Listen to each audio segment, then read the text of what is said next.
Le capitalisme engendre une dynamique permanente d'accumulation, de crise et d'innovation. I believe that open markets and free enterprise are the best imaginable force for improving human wealth and happiness. Je pense que les forces sociales et politiques sont les forces centrales dans la dynamique du capitalisme. Did you ever have a moment of doubt about capitalism? Is there some society you know that doesn't run on greed? Comment Adam Smith verrait-il le monde économique qui nous entoure? Je crois que Keynes aurait dit qu'il y a une faille dans l'économie. Hayek a écrit La route de la servitude comme un avertissement. Il faut toujours être prudent avec Marx et ses bons mots. Pour moi, Polanyi a été un séisme intellectuel. Si je devais caricaturer Ricardo, je dirais qu'il ressemble à George Soros. Si vous retournez chez Adam Smith, Marx, Schumpeter, vous avez des embryons de mécanismes vous permettant de comprendre la crise actuelle. D'où vient le capitalisme? D'une évolution naturelle de nos sociétés? Ou de théories élaborées au fil des changements politiques et technologiques? Nous sommes tous partie prenante d'un système dont nous connaissons mal les origines. Et pourtant, cette histoire devrait nous éclairer sur notre présent et notre avenir.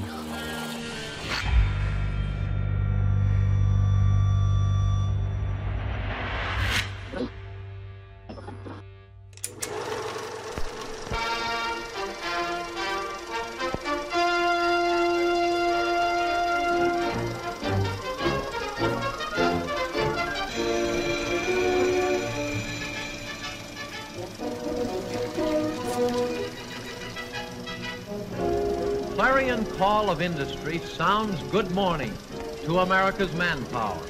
In thousands of homes, vigorous workmen rise to meet a new day and a new opportunity.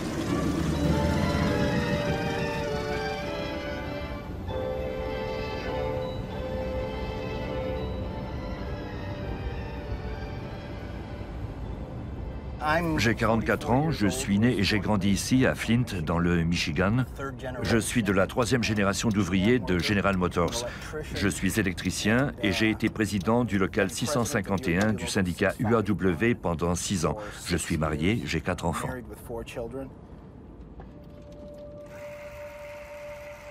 Depuis la fin des années 70, General Motors a progressivement fermé ses usines, comme celle de sa ville d'origine, Flint, pour délocaliser d'abord au Mexique, puis en Chine.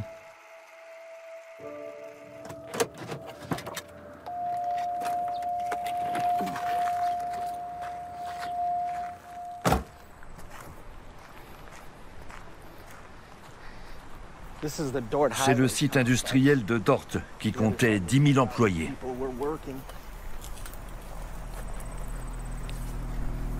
C'est la première fois que je reviens ici depuis qu'ils ont tout démantelé.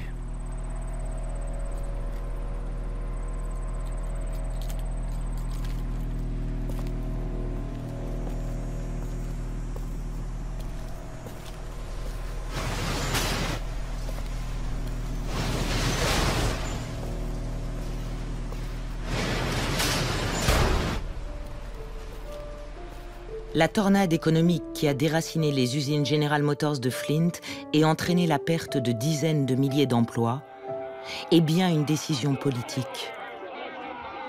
Un prix inévitable à payer, si l'on en croit la loi d'un libre marché mondialisé.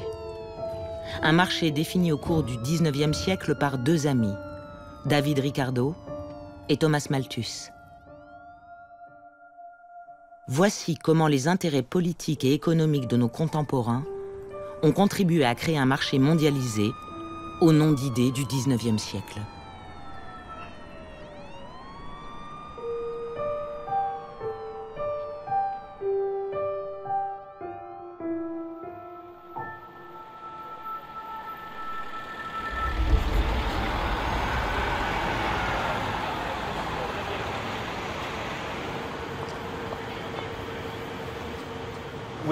Nous voici dans le cœur de la City à Londres. Ce sont les rues où David Ricardo se promenait et menait ses affaires. Nous sommes devant la façade de la Bourse de Londres. Cette bourse royale a été fondée en 1565, plus de 200 ans avant l'époque de David Ricardo. Au XVIIe siècle, les courtiers étaient proscrits, car on les trouvait grossiers et vulgaires. Pour marcher sur ces traces, nous devons aller du côté droit de la Bourse royale, dans une de ces ruelles de la City, où Ricardo et les autres courtiers se rencontraient.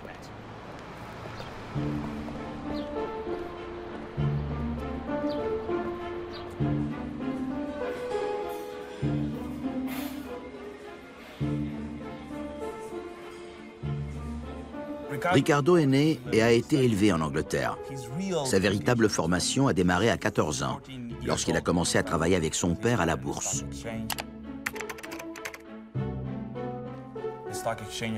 À ce moment-là, la bourse attire une population relativement disparate. Ce sont des gens qui fréquentent les cafés de Change Alley, à côté de la Banque d'Angleterre.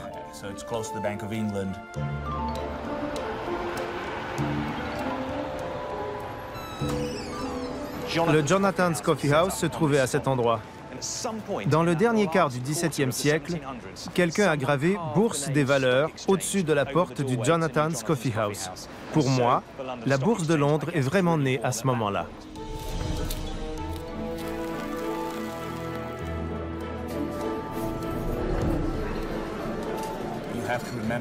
Il faut se souvenir qu'au XVIIIe siècle, l'Angleterre est impliquée dans plusieurs guerres commerciales mondiales. C'est le centre du monde marchand. Même si elle est encore primitive, c'est la bourse la plus moderne du monde. Ricardo se débrouille très bien. Nous savons qu'à 15 ou 16 ans, il est courtier pour son propre compte. Et qu'à 20 ans, il est déjà riche.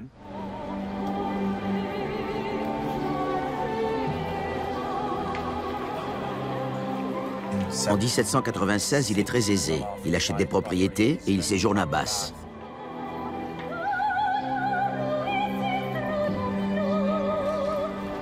Lors de l'un de ses séjours dans un hôtel luxueux, il lit pour la première fois « La richesse des nations » d'Adam Smith.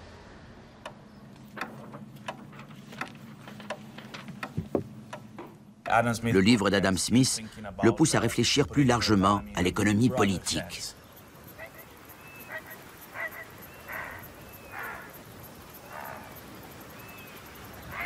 Les produits de la terre, c'est-à-dire tout ce que l'on retire de sa surface par les efforts combinés du travail, des machines et des capitaux, se partagent entre les trois classes suivantes de la communauté, à savoir les propriétaires fonciers, les possesseurs des fonds ou des capitaux nécessaires pour la culture de la terre, et les travailleurs qui la cultivent. David Ricardo, les principes de l'économie politique et de l'impôt. Au début du XIXe siècle, beaucoup d'observateurs, comme Ricardo, commencent à s'inquiéter des conséquences à long terme de l'exode rural, la croissance démographique, l'industrialisation sur la structure de la société, sur la répartition des richesses dans la société à long terme. Chez Ricardo, ça prend la forme suivante, c'est vraiment l'idée que le prix de la terre agricole, à long terme, pourrait absorber une part de plus en plus forte de toutes les richesses. Donc c'est vraiment l'idée que les propriétaires fonciers, si on ne fait rien, vont finir infiniment riches. Pourquoi? Alors dans l'esprit de Ricardo, c'est vraiment lié au fait que la terre va devenir infiniment rare à long terme. C'est la vision pessimiste d'une économie stagnante, où la terre, surévaluée, est incapable de nourrir une population qui augmente rapidement. Les propriétaires terriens se contentent de collecter leur loyer.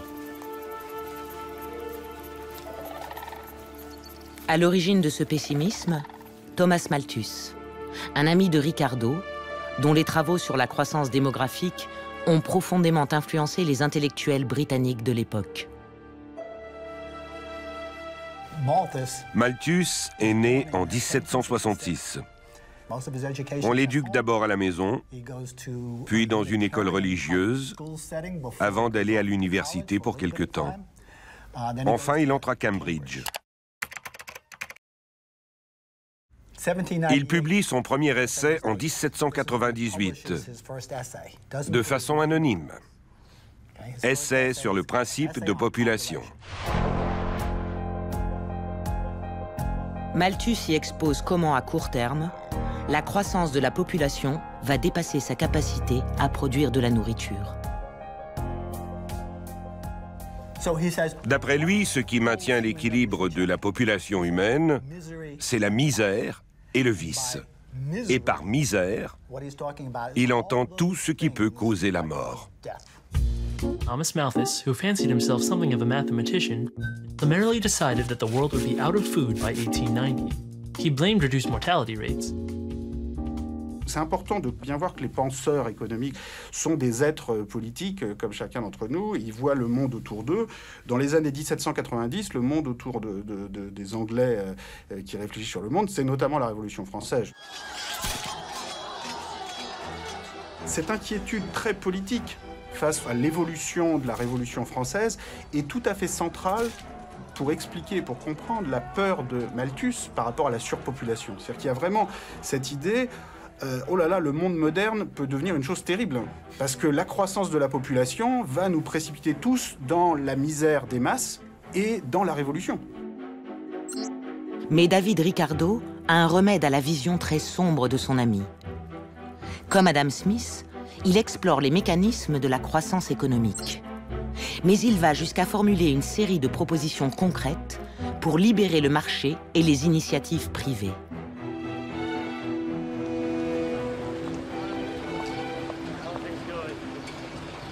Au XXIe siècle, c'est l'Organisation mondiale du commerce qui adapte et applique les idées de David Ricardo.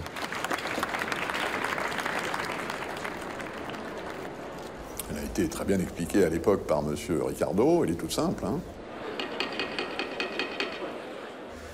C'est que si vous faites quelque chose mieux que moi, et si je fais quelque chose mieux que vous, alors nous avons tous les deux intérêt à ouvrir notre échange. Je vais bénéficier de votre savoir-faire, vous allez bénéficier de mon savoir-faire. Ça, c'est ce que dit Ricardo, en gros. 60-second adventures in economics. Fear of foreign competition once led countries to try and produce everything they needed and impose heavy taxes to keep out foreign goods. However, economist David Ricardo showed that international trade could actually make everyone better off, bringing in one of the first great economic models. Ricardo donne même un nom à sa théorie du libre-échange, l'avantage comparatif.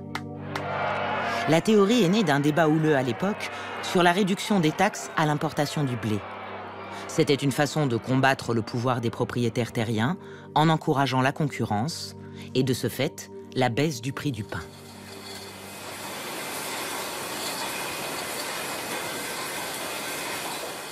Ricardo fait remarquer, imaginez que l'Angleterre et le Portugal produisent chacun deux biens, du drap et du vin.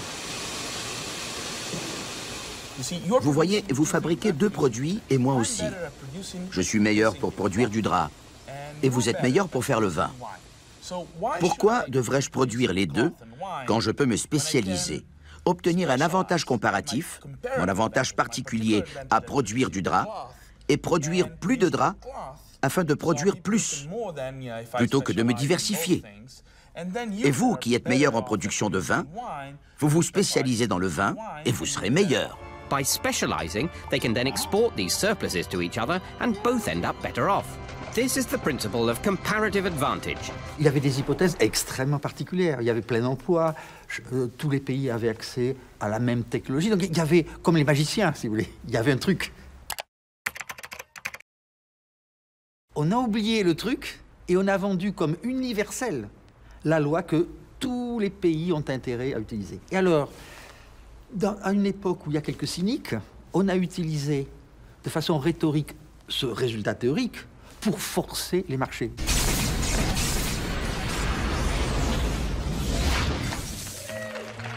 La théorie de Ricardo est-elle donc un truc de magicien ou un moteur de croissance et de prospérité?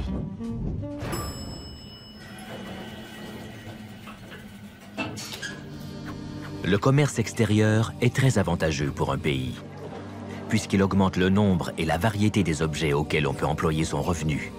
et qu'en répandant avec abondance les denrées à bon marché, il encourage les économies et favorise l'accumulation des capitaux.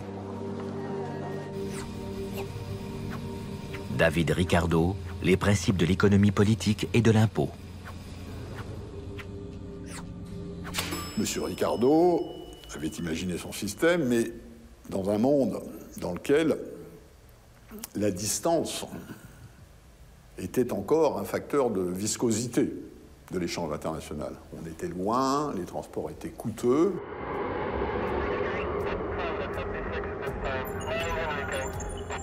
Ce qui s'est passé depuis M. Ricardo, c'est que la technologie, les modes de transport, la conteneurisation, Internet, ont incroyablement rétréci ces coûts de l'échange qui étaient liés à la distance, de telle sorte que sa théorie devient beaucoup plus efficace aujourd'hui qu'elle ne l'était dans le passé.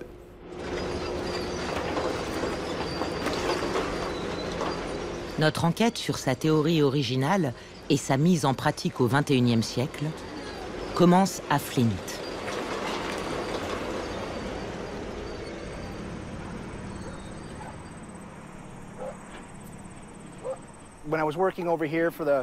Quand j'ai commencé à travailler à la division 11, j'avais 25-26 ans.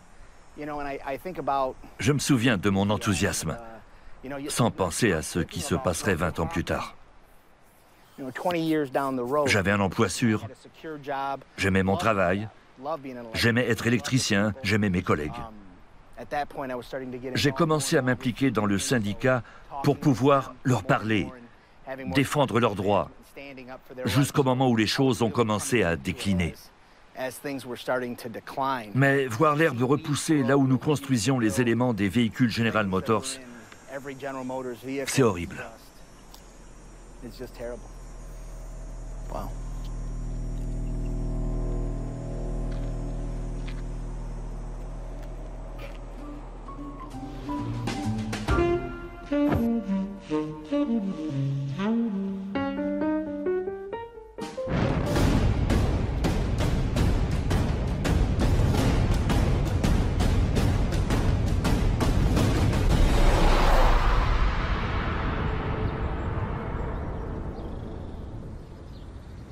Si la magie n'a pas opéré à Flint, peut-être aurait-elle pu fonctionner au Mexique, la nouvelle patrie de General Motors?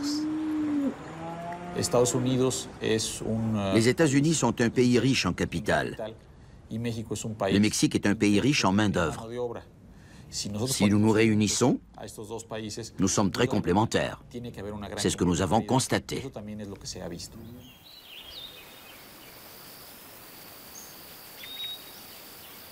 Mais au Mexique non plus, la magie n'opère pas partout. Dans la campagne mexicaine, le libre-échange n'est pas vu comme une promesse, mais comme une menace. Avec l'ouverture du pays au maïs américain, moins cher.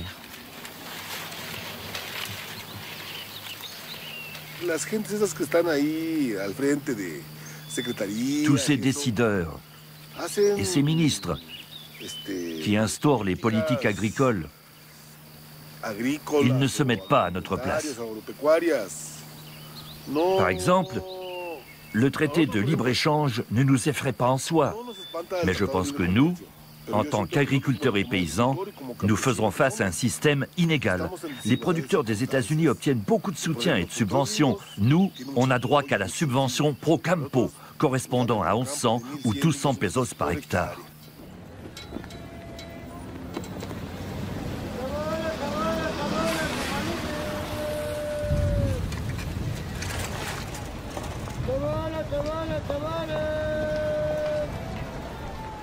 Comment Ricardo a-t-il concilié la réalité de la quête d'une main-d'œuvre peu coûteuse et de nouveaux marchés avec son objectif de bénéfice pour tous?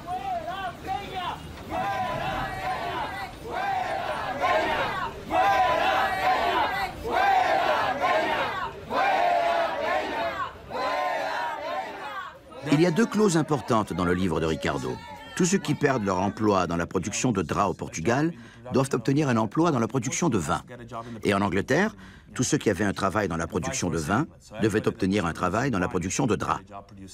Il y avait l'hypothèse intrinsèque que les gens pouvaient trouver un emploi.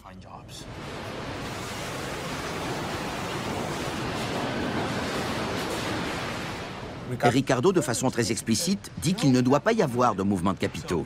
Partons du principe que le capitaliste qui produit du drap, parce qu'il est doué pour ça, parce qu'il a la technologie, ne va pas avoir cette idée. Attendez, ils ne produisent rien, ils ont des salaires très bas, ils sont prêts à travailler pour rien. Si j'apportais ma technologie chez eux, et si je produisais là-bas pour vendre seulement ici?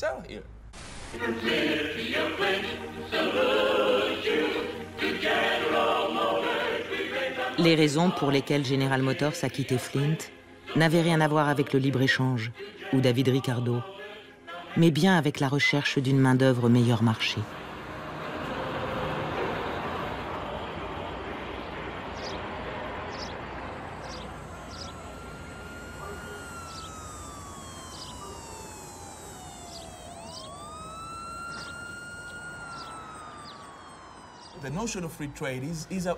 La notion de libre-échange se résume à favoriser certains groupes particuliers, essentiellement des grandes entreprises qui sont devenues des conglomérats financiers.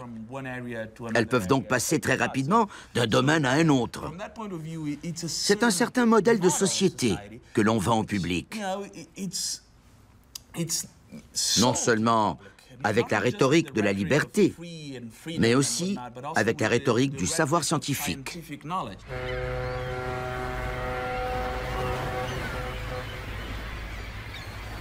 Que retenir de l'histoire du libre-échange, au-delà de la rhétorique scientifique et du vernis de l'avantage comparatif créé par Ricardo? Le libre marché mondial a été créé par l'impérialisme, par des canonnières, par des canons britanniques. Sans ces bateaux, sans les canons et la colonisation, la Grande-Bretagne n'aurait pas pu créer des marchés pour ses propres produits.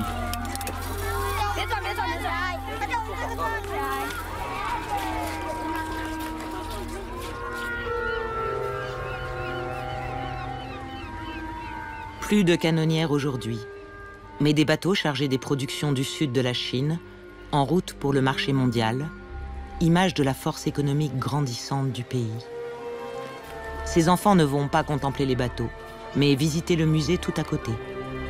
Ils commémorent la bataille navale qui s'est déroulée ici, seulement 15 ans après la mort de David Ricardo. Le libre-échange imposé par la force des armes.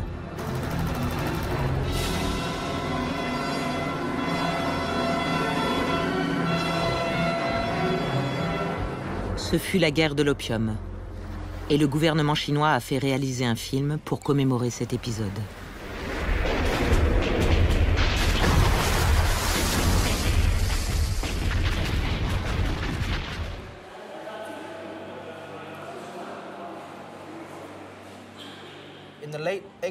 À la fin du XVIIIe siècle, les Britanniques ont essayé de vendre du tissu de coton et de la laine, et ils ont échoué.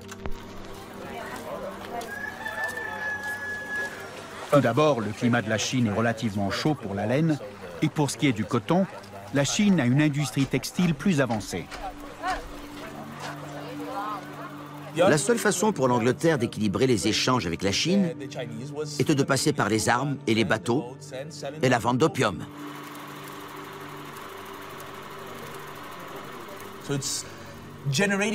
Il fallait créer une dépendance à l'opium et générer ainsi, si vous voulez, un esclavage à travers la drogue.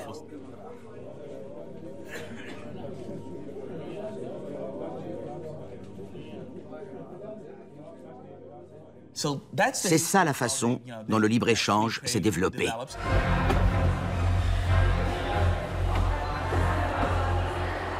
L'augmentation rapide de l'addiction des Chinois alarme l'empereur.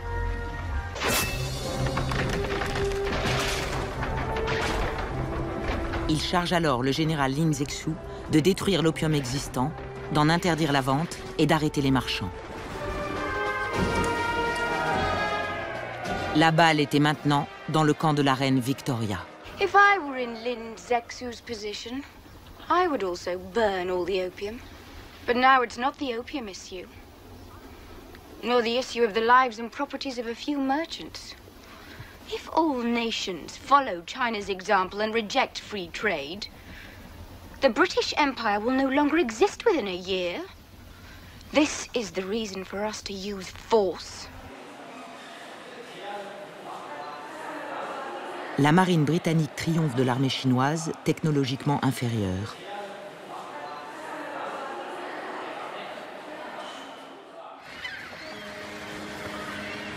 La Chine est contrainte d'ouvrir plus de comptoirs pour les marchands étrangers et doit céder l'île de Hong Kong à l'Empire britannique. Des concessions au nom du libre-échange. La création d'un libre marché mondial impérialiste par les armes, par les canons, est très semblable à la mondialisation que nous constatons depuis 20 ou 30 ans et qui n'est évidemment pas une histoire ordinaire. Tout le monde meurt d'envie d'accéder au libre marché mondial pour exploiter l'avantage comparatif et profiter du libre marché. Mais si vous regardez l'émergence réelle du libre marché mondial des 20 ou 30 dernières années, ce n'est pas ainsi que ça se passe.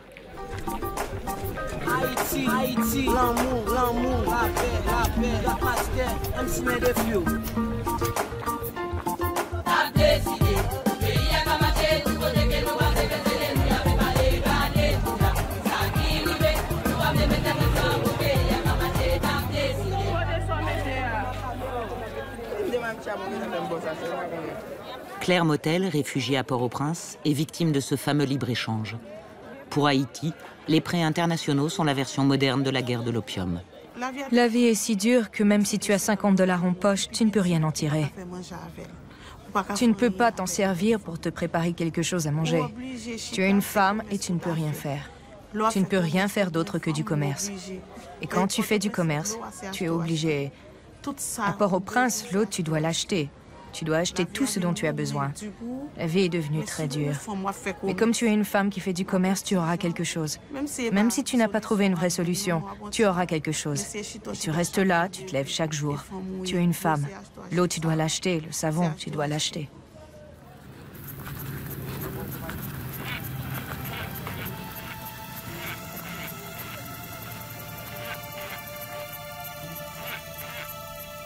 Claire cultivait du riz ici, dans la région d'Artibonite. Mais elle a été contrainte d'abandonner sa terre.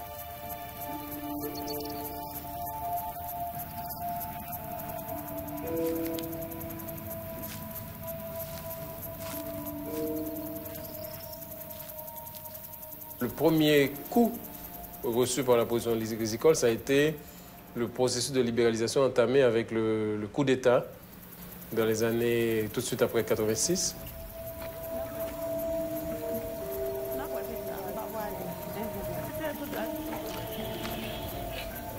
On a eu une invasion du marché national par une énorme quantité de riz à très bon marché, avec des différences énormes par rapport au prix du riz national.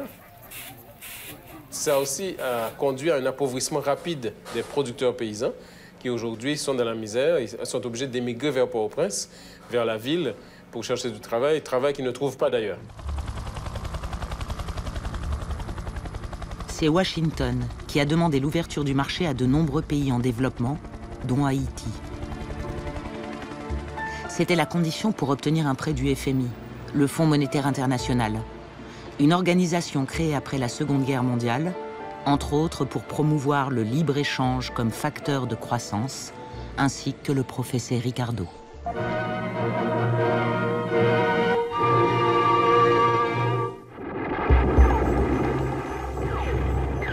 The Allies had barely landed at Normandy when the idea of a monetary fund began to move rapidly from concept to reality. The idea was that by working together to increase world economic welfare, nations would also increase the chance of political peace. With war still raging, the foundation was laid for the International Monetary Fund.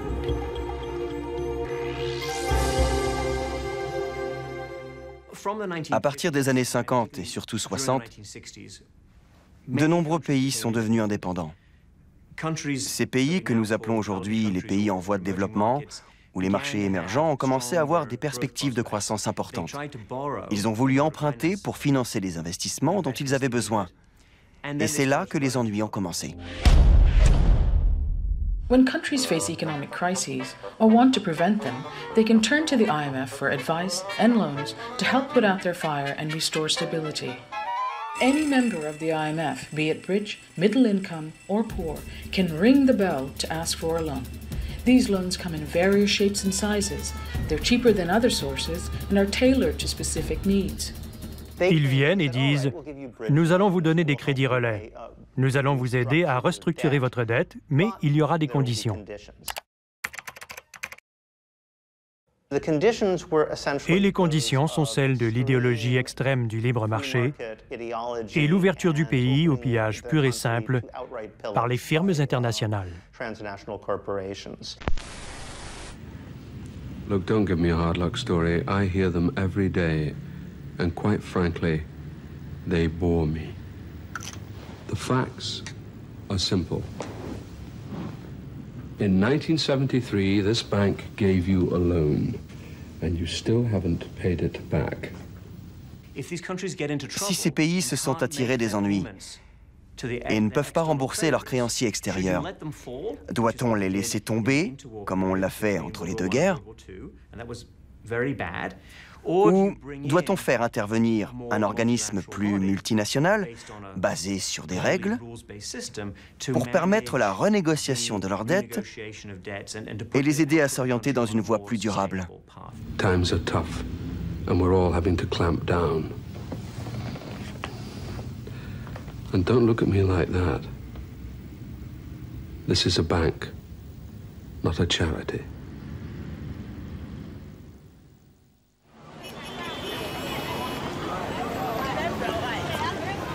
Au Ghana, comme à Haïti, on a accordé des prêts pour réduire la dette, à condition d'ouvrir le pays aux investisseurs étrangers.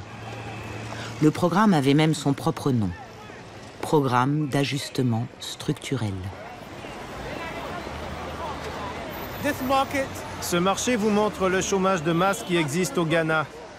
Vous pouvez le voir partout dans la rue.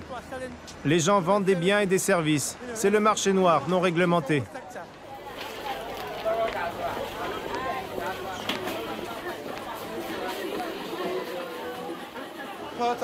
Riz thaïlandais, américain, vietnamien. C'est ce qui arrive quand vous libéralisez l'économie. L'importation bon marché de ces biens et services porte préjudice aux entreprises de fabrication locale.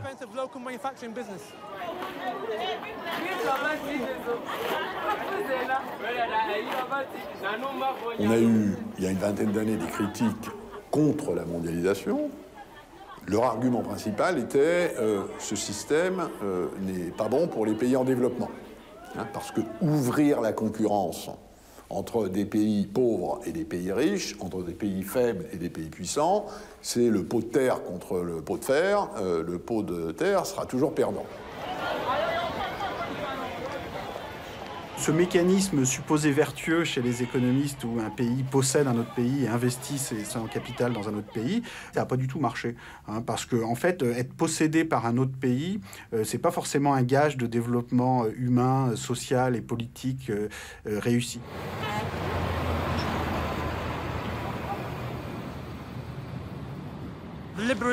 Libéraliser notre économie voulait dire ouvrir notre marché aux intérêts étrangers. Presque toutes les industries que vous voyez ont été vendues à des investisseurs privés ou rasées et reconstruites. L'expérience prouve, si vous regardez l'histoire économique des 50 dernières années, que les pays qui ont ouvert leurs échanges ont eu, en moyenne, des résultats économiques et donc, dans la plupart des cas sociaux, bien meilleurs que les États qui ne l'ont pas fait ou qui l'ont fait dans une moindre mesure. L'exemple extrême, qui est extrême, étant la péninsule coréenne. Une Corée du Sud qui s'est très bien développée parce qu'elle s'est ouverte, et une Corée du Nord qui est dans l'état que nous connaissons parce qu'elle est restée fermée.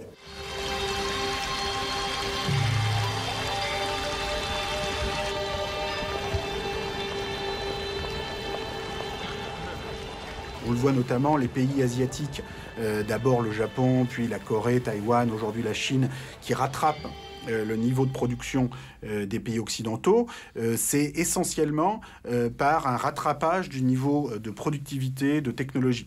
Alors que ce n'est pas du tout parce que les pays occidentaux se seraient mis à investir massivement au Japon et en Chine. C'est exactement le contraire.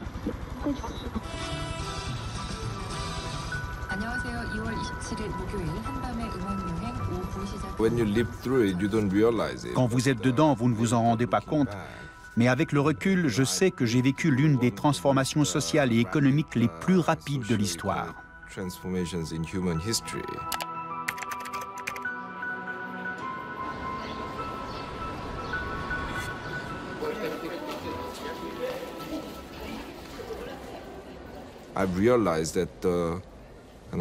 Je mesure que la transformation économique que j'ai vue au cours de mes 40 années de vie est équivalente à ce qui s'est passé en Angleterre entre aujourd'hui et le XVIIIe siècle.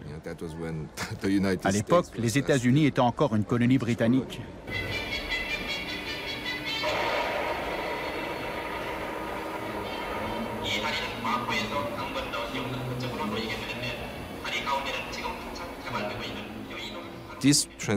Cette transformation s'est faite par le biais de ce qu'on appelle la protection des industries naissantes.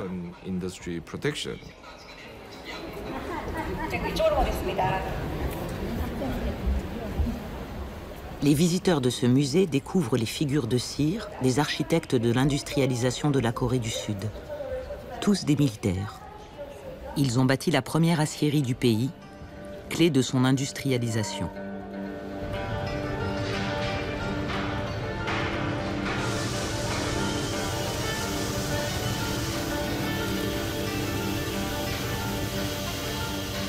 Le projet a d'abord été rejeté par la Banque mondiale et les investisseurs internationaux. Ils le jugeaient trop ambitieux et irréaliste pour un pays pauvre comme la Corée de l'époque. Pourtant, le pays a trouvé un financement alternatif et on a mis un général à la tête de la société, propriété de l'État. Aujourd'hui, POSCO est une des 3 plus grandes aciéries du monde.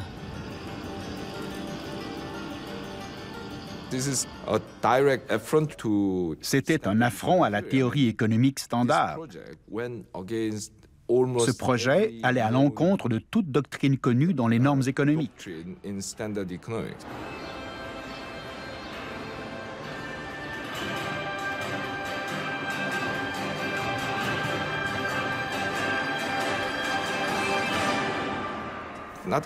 Et pas une seule fois dans l'histoire, un pays n'a développé son économie en ouvrant son marché à la compétition. I'm Amy Goodman here with Juan Gonzalez. Well, as people around the world continue to protest the soaring prices of basic food items, the World Food Programme has described the crisis as a silent tsunami. Dans un rapport, les Nations Unies accusent les prétendus programmes de libéralisation d'avoir ruiné la production agricole. Non seulement les pays en développement ne se sont pas industrialisés, mais ils ont perdu leur capacité à nourrir leur peuple. Nowhere is this perhaps more clear than in the case of Haiti. 30 years ago, Haiti had all the rice it needed.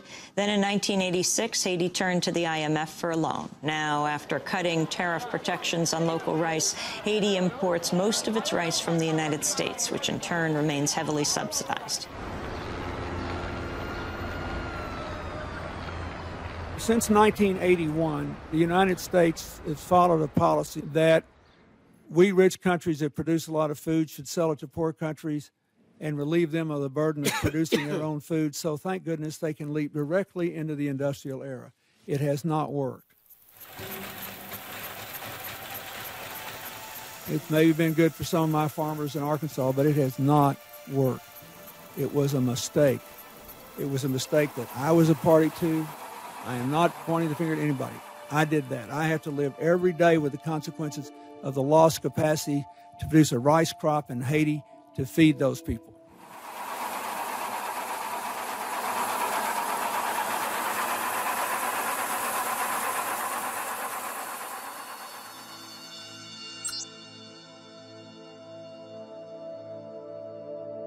Sa théorie a été utilisée à tort et à travers. Pourquoi David Ricardo a-t-il échafaudé un modèle économique qui ne peut pas et ne pourra jamais être appliqué? Depuis 1000 ans, dans toutes les économies, il s'est trouvé un groupe d'économistes représentant le secteur financier et un autre représentant les intérêts nationaux de l'agriculture et de l'industrie. Ricardo était le porte-parole des banquiers britanniques. Aujourd'hui, on appellerait ça un lobbyiste bancaire.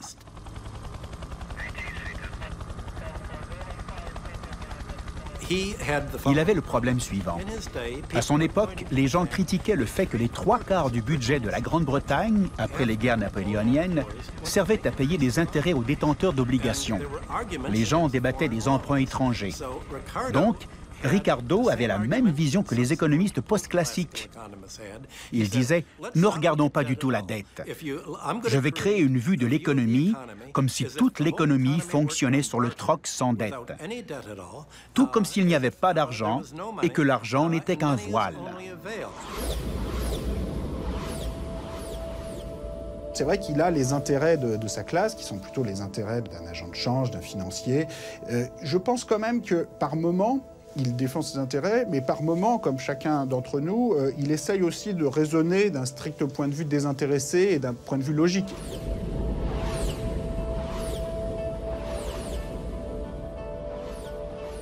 Je crois que Ricardo illustre la victoire des logiciens dans la théorie économique. Et en un sens, Ricardo est le fondateur de la mathématisation contemporaine. Je fournis des concepts qui permettent une habile mathématisation qui montre que l'équilibre va se prévaloir, même si dans la réalité il n'existe pas.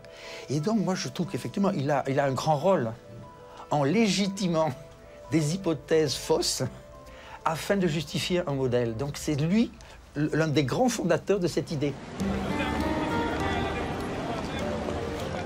Le combat de David Ricardo pour la prétendue liberté du travail a rendu les effets du libre-échange encore plus dramatiques. Jusqu'à la fin du XIXe siècle, les travailleurs ne peuvent pas aller de ville en ville pour chercher à s'employer. David Ricardo veut changer tout ça. Il est rejoint dans son combat par son ami Thomas Robert Malthus.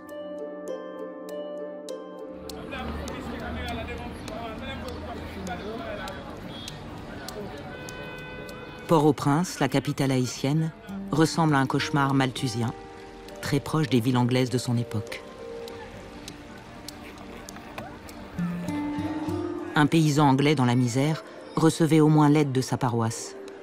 Malthus s'élève contre cette assistance.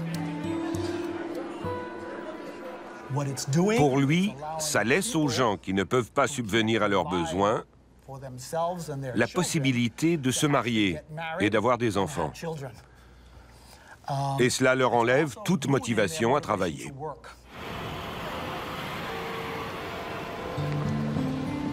David Ricardo, qui est à présent membre du Parlement, est d'accord avec lui. Il demande au Parlement que les salaires, comme tous les autres contrats, soient laissés à la concurrence libre et loyale du marché et qu'ils ne soient jamais contrôlés par le législateur. En d'autres termes, l'aide aux pauvres nuit aux lois du marché.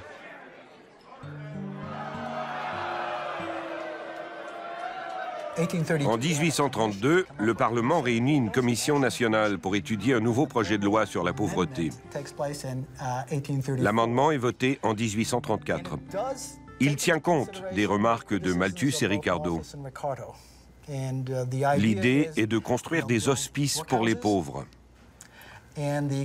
Dans ces hospices, les conditions de vie devaient être encore pires que pour les plus pauvres à l'extérieur de ces hospices.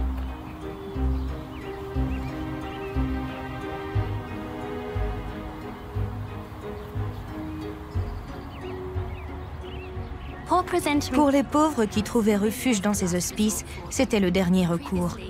Avant 1834 et les lois sur la pauvreté, les gens dans le besoin trouvaient du soutien à l'extérieur et chez eux. Après cela, ils ont été contraints de s'installer à l'hospice et de travailler pour gagner leur vie. Stand still. Hearken to what I have to tell you. First off, you've all got an order of admittance, I trust. And any rabble you've brought with you'll be taken away. Then you'll be stripped and washed. Once you're clean, you'll be given your workhouse uniform. It is not your property.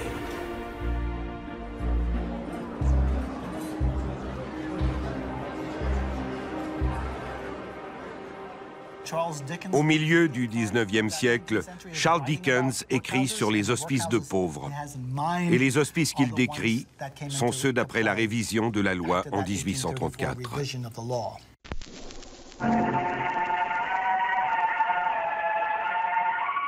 Gentlemen, it is my considered opinion that our charity is being presumed upon. Hear, hear. Les conséquences sont lourdes. Et au niveau du travail, la société britannique est déjà devenue une vraie société de marché.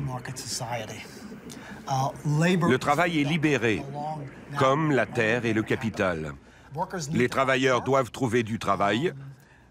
C'est le marché qui détermine leur salaire. Ils peuvent se déplacer. Il n'y a plus aucune aide de l'État. Et voilà, une véritable société de marché capitaliste. Et dans un sens, Malthus et Ricardo y sont pour beaucoup. Inutile d'imaginer ce qu'a été l'impact de la libération de la main-d'œuvre dans la société anglaise du XIXe siècle. Il suffit d'observer la Chine aujourd'hui. La Chine, au cours des 30-40 dernières années. Pensez qu'il y a 30 ans, la grande majorité de la population était rurale. C'était essentiellement des paysans. Où ont-ils trouvé, en 20 ou 25 ans, cette immense main-d'œuvre qu'on trouve maintenant dans toutes les villes côtières du sud de la Chine?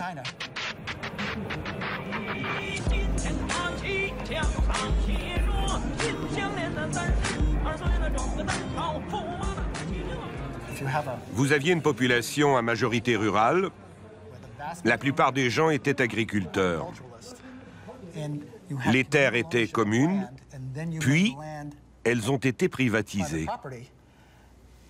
Même si au départ vous avez divisé la terre en parts équitables, très vite vous avez des gens qui perdent des terres et d'autres qui en gagnent plus.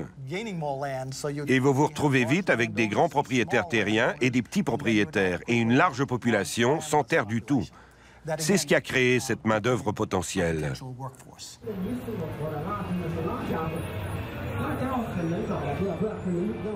Une main-d'œuvre qui, grâce à David Ricardo et Thomas Malthus, est désormais libre de se déplacer pour rechercher du travail, prête à se vendre sur un marché mondialisé. Ils ont quitté leur village et inondé les villes. Ils sont passés de l'état de paysans d'un milieu rural très traditionnel à celui d'ouvriers dans un système capitaliste mondial.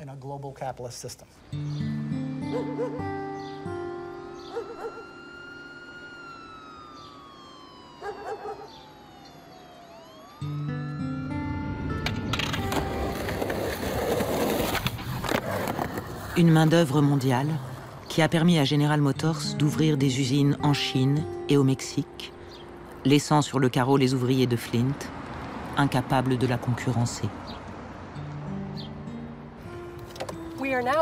Nous arrivons dans le quartier où je vivais dans les années 80, lorsque j'ai commencé à pratiquer le droit ici à Flint.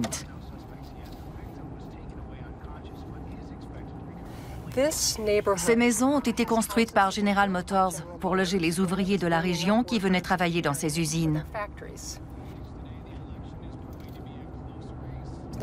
Il n'y a personne pour acheter ces maisons et il n'y a pas d'argent pour les raser. Petit à petit, le quartier se vide et devient sinistre.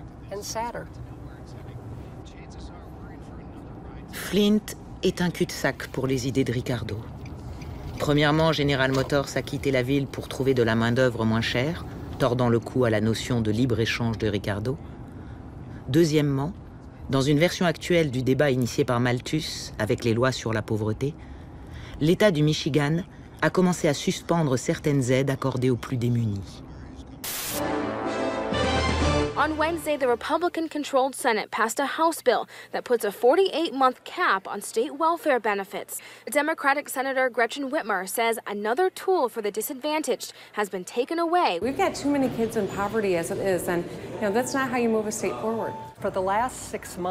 Au cours des 6 derniers mois, notre organisation a lutté contre la politique des affaires sociales du Michigan, qui a radié plus de 30 000 personnes de l'aide publique.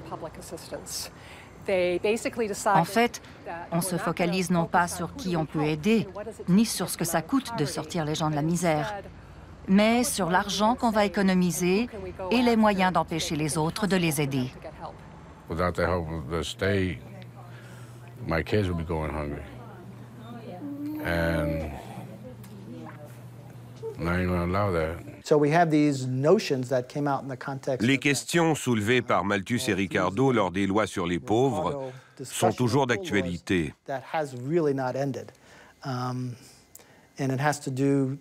Cela soulève la question du pouvoir du travail.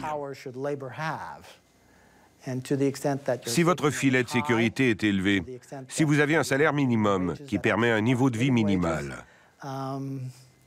alors vous valorisez le travail, n'est-ce pas? Et c'est souvent considéré comme un problème dans un contexte de capitalisme mondial. David Ricardo est mort le 11 septembre 1822. Il n'avait que 52 ans. Rares sont ceux qui visitent sa tombe dans la campagne anglaise. Il est peu connu du grand public. Pourtant, en son nom, toute la planète a été transformée pour générer à la fois des richesses considérables et de terribles dégâts. Ricardo fait le coup de force suivant. Il va isoler l'économie des autres sciences sociales et permettre un raisonnement d'économie pure. Et c'est ça qui le rend si essentiel dans l'histoire de la pensée. Alors que Adam Smith ouvrait complètement sur une articulation avec le droit, le rôle du prince, le rôle des processus de socialisation, alors que Ricardo va spécialiser l'économie expliquée par l'économie. Et c'est vrai qu'à mon avis, c'est là une grande bifurcation, si vous voulez, qui est intervenue dans l'histoire des doctrines économiques.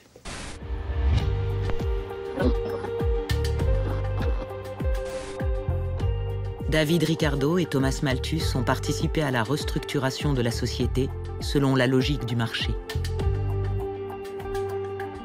Mais la société va vite se révolter, faisant entendre une nouvelle voix et une nouvelle vision de la logique du capital.